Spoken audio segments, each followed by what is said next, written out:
आज बिहार के इतिहास में एक नया अध्याय रचा गया है, जब जनता दल यूनाइटेड यानी जेडीयू के अध्यक्ष और बिहार के लोकप्रिय नेता नीतीश कुमार ने पटना के ऐतिहासिक गांधी मैदान में रिकॉर्ड 10वीं बार बिहार के मुख्यमंत्री पद की शपथ ली।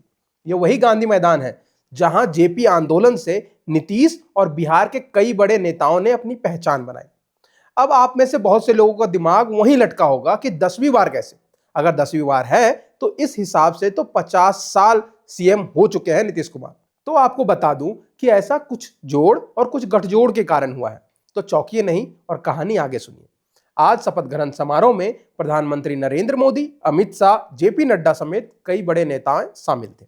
हरियाणा के मुख्यमंत्री नायब सिंह सैनी, असम के मुख्यमंत्री हेमंत बिस्व शर्मा और नागालैंड के मुख्यमंत्री नेफ्यू रियो समेत कई अन्य मुख्यमंत्रियों ने इस समारोह में शिरकत की। इस आयोजन में 18 कैबिनेट मंत्री और 2 उप मुख्यमंत्री ने शपथ ग्रहण किया, जिसमें से मुख्य नाम सम्राट चौधरी जो कि भाजपा से हैं, विजय कुमार सिन्हा जो कि भाजपा से हैं, मंगल पांडे वो भी भाजपा से हैं। इसके साथ विजय कुमार चौधरी जदयू से, रामकृपाल यादव भाजपा से और मोहम्मद जमा खान जदयू से, संजय सिंह टाइगर भाजपा से, रमा निषाद और भी कई बड़े नाम हैं।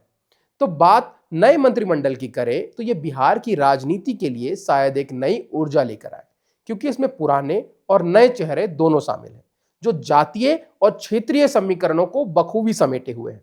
बिहार के 243 संसदीय विधानसभा सीट में एनडीए ने 202 पर जीत हासिल करके शानदार वापसी की, जिसमें भाजपा ने 89 सीटें, जदयू ने 85, लोक जनशक्ति पार्टी को 19 और हिंदू मुस्लिम संघर्ष समिति यानी हम को 5, राष्ट्रीय लोक मिशन आरएलएम को 4 सीटें मिली थी। इस जीत का सामाजिक और जातीय वितरण भी बेहद रोचक है और बिहार की राजनीति हमेशा से जातीय समीकरणों पर टिकी रही है, तो इस बार भी ऐसा ही देखने को मिल रहा है। नई सरकार का मंत्रिमंडल जातीय आधार पर व्यापक संतुलन साधने की एक रणनीतिक कोशिश है। भाजपा कोटे से 14, जदयू से 8, लोजपा आर से 2, आरएलएम से 1 और हम से 1 मंत्री बनाए गए हैं। पूरे मंत्रिमंडल की संरचना का विश्लेषण बताता है कि एनडीए ने 2025 में भी जातीय राजनीति की नब्ज को समझते हुए अपने टीम को तैयार किया है। सबसे बड़ा संकेत ब्राह्मण समुदाय की हिस्सेदारी में आई भारी कटौती से मिलता है। पिछली कैबिनेट में भाजपा ने मंगल पांडे और नीतीश मिश्रा को शामिल किया था, लेकिन इस बार भाजपा और जदयू दोनों मिलाकर ब्राह्मण कोटे को आधा कर दिया है। भाजपा की ओर से सिर्फ मंगल पांडे को ही इस बार जगह मिली है। राजपूत समुदाय को नई सरकार में सबसे अधिक प्रतिनिधित्व मिला है, जिसमें संजय टाइगर, श्रेयसी सिंह, लैसी सिंह, संजय सिंह जैसे 4 प्रमुख चेहरों को शामिल किया गया है। भाजपा ने परंपरागत वोट बैंक को मजबूत करने की पूरी कोशिश की है। भूमिहार जाति के मामले में भी गठबंधन ने दोहरी उपस्थिति देकर संतुलन बनाए रखा है, जिसमें विजय कुमार सिन्हा और विजय चौधरी दोनों प्रभावशाली भूमिहार नेताओं को मंत्रालय देकर भाजपा ने स्पष्ट कर दिया कि यह समुदाय अब भी सत्ता समीकरण में मजबूत प्रभाव रखता है। पिछड़ी जाति से भी काफी लोगों को जोड़ा गया है, जिसमें प्रमुख नाम है रमा निषाद, मदन सहनी और अशोक चौधरी।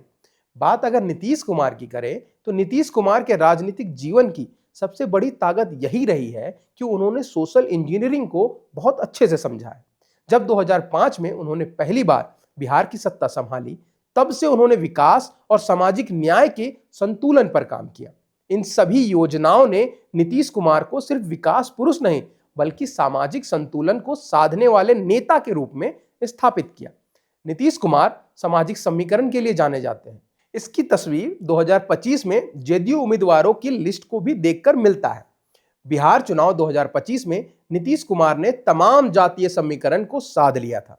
जेडीयू ने 13 महिला उम्मीदवारों को भी टिकट दिया, जो कि महिला सशक्तिकरण का मजबूत संदेश देता है। नीतीश कुमार ने पहली लिस्ट में लवकुश समीकरण और दूसरी में पिछड़ा समाज पर फोकस किया था। अब कुछ ऐसे ही समीकरण अपने मंत्रिमंडल में भी दिखा रहे हैं, जो बेहद दिलचस्प है। नीतीश कुमार की पार्टी जदयू से इस बार 85 विधायक जीत कर आए हैं। ऐसे में जदयू कोटा अभी तक 8 विधायक मंत्री पर ही बना हुआ है। नीतीश कुमार के मंत्रिमंडल में इस बार भी जातीय समीकरण सही तरीके से सधा हुआ दिख रहा है। जातीय और क्षेत्रीय संतुलन पर जोर पिछली सरकार में भी दिया गया था, जिसमें 11 सवर्ण, 10 ओबीसी, 7 ईबीसी, 5 दलित, 2 महादलित और 1 मुस्लिम मंत्री थे।